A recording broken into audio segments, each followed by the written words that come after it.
ये है मेरा दोस्त राघव, जो कि कॉर्पोरेट सेक्टर में जॉब करता है और राघव को मिलते हैं महीने के 15,000 रुपए। वो हर सुबह 6 बजे उठकर अपने जॉब पे निकल जाता है और शाम को 6 बजे तक घर आ जाता है। राघव अपने घर का एक लौता बेटा है और उसके माँ बाप भी बूढ़े हो चुके हैं। तो उसी को अपना घर भी चलाना होता है, रेंट भी देना होता है और ट्रांसपोर्ट से लेके सारी खर्च खुद उठाने होते हैं। वो 27 साल का हो चुका है और वो चाहता है कि खुद के दम पर कुछ स्टार्टअप या बिजनेस करे। बट वो एक ऐसे ट्रैप में फंस चुका है कि वो चाह के भी वहां से निकल नहीं पा रहा है, क्योंकि अगर उसने जॉब छोड़े तो घर के सारे खर्च उठाने वाले और कोई नहीं है। और ये सिर्फ मेरे दोस्त राघव की कहानी नहीं है, ये है मोस्टली इंडियन यंगस्टर्स की कहानी जो कि कॉर्पोरेट जॉब सेक्टर स्लेव में फंसे हुए हैं। तकलीफ में रहता है, किसी को बता नहीं पाता, अपने दोस्तों को बताएगा, दोस्त उसे जज करेंगे कि उसका करियर कहाँ जा रहा है, रिश्तेदार मजाक उड़ाएंगे। इस स्लेव में लोग फंसते कैसे जा रहे हैं, आइए देखते हैं। बचपन से ही हमें यह सिखाया जाता है कि पढ़ाई करो, अच्छी नौकरी मिल जाएगी और जिंदगी सेट हो जाएगी। ये सब सुन के हम इस रास्ते पे चल पड़ते हैं कि हमें जॉब लेनी है और इसके लिए हमें स्कूल से कॉलेज तक सालों मेहनत करने पड़ते हैं। लेकिन प्रैक्टिकल स्किल्स और करियर ऑप्शंस के बारे में कोई नहीं बताता। लेकिन जब डिग्रीज मिल जाती है तब असली रियलिटी सामने आती है। कंपनीज फ्रेशर्स को ज्यादा पैसे नहीं देते।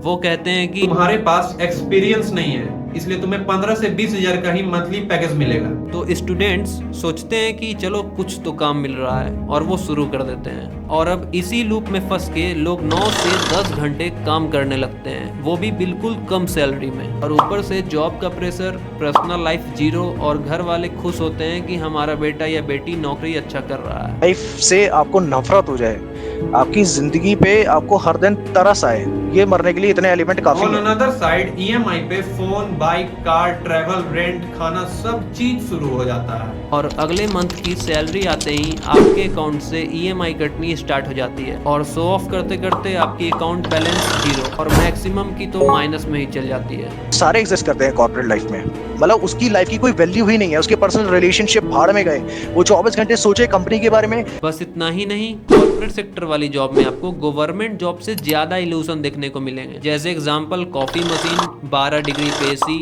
एक्सट्रीम गुड इंफ्रास्ट्रक्चर, गार्डन और ऐसे कई मॉडर्न फैसिलिटीज दी जाती है आपको। ये सब फैसिलिटीज आपको इसीलिए दी जाती है कि कम सैलरी में ज्यादा एम्प्लॉयज ऐसी कंपनीज में अट्रैक्ट हो। वैसे कॉर्पोरेट से निकलने के और भी तरीके हो सकते हैं, पर मैंने इस सॉल्यूशन को इसलिए चुना क्योंकि इसे सारे लोग इम्प्लीमेंट कर सकते हैं। इस स्लेव से निकलने से पहले आपको इस ट्रैप को समझना होगा कि हर एक एम्प्लॉय को अपने आप को एक मशीन की तरह ट्रीट करना बंद करना होगा। अगर सारे एम्प्लॉय जॉब छोड़ देंगे तो इंडिया का डाउनफॉल से पूरे देश को आर्थिक प्रभाव मिलेगा। आप अगर दूसरी देशों में देखोगे तो कॉर्पोरेट सेक्टर में इतने कम पैसे भी नहीं मिलते कि अपनी लाइफ एक्सपेंसेस उठाने के बाद वो कुछ सेविंग्स न कर सके। इंडिया की कॉर्पोरेट सेक्टर में इतनी लो सैलरी इसलिए है क्योंकि पहली बात यहाँ बेरोजगारी एक्सट्रीम लेवल पे है और 15,000 छोड़ो, यहाँ 7,000 में भी महीने भर काम करने के लिए लोग रेडी हैं। इसके सॉल्यूशन ये नहीं कि हम शुरुआत में ही अपनी जॉब को छोड़ दें, बल्कि जॉब के सिस्टम को हमें ह्यूमन फ्रेंडली बनाना होगा और एम्प्लॉय को क्रिएटिविटी का स्पेस मिले जैसे दूसरी कंट्रीज में मिलती है।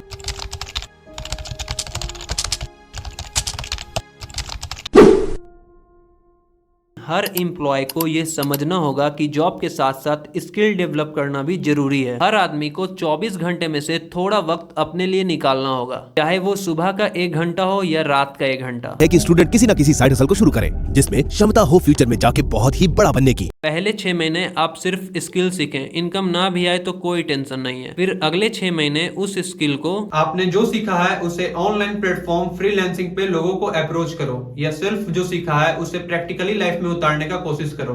मैं जानता हूँ कि ये आसान नहीं है, लेकिन थोड़ी मेहनत तो करनी होगी। जब साइड इनकम 10 से 15,000 रुपए महीने होने लगे तो कॉन्फिडेंस आएगा और फिर 1.5 से 2 साल में आपकी जॉब डिपेंडेंसी भी कम हो जाएगी। उसी वक्त तुम जॉब छोड़ भी दो तो कोई दिक्कत नहीं है, क्योंकि तुम्हारे पास स्किल और अर्निंग दोनों आ चुके हैं। और सबसे इम्पोर्टेंट, आप जब कुछ पैसे कमाना सीख जाओ तो स्किल सीखना बंद नहीं करना, क्योंकि इससे आपका ग्रोथ भी रुक जाएगा और आप बूस्ट नहीं कर पाओगे। और अगर लाखों यंगस्टर ऐसा करने लगे तो कंपनीज को भी बदलना पड़ेगा और तब फ्लेक्सिबल जॉब्स, रिमोटेबल काम, अच्छी सैलरी और रिस्पेक्ट सब मिलेगा।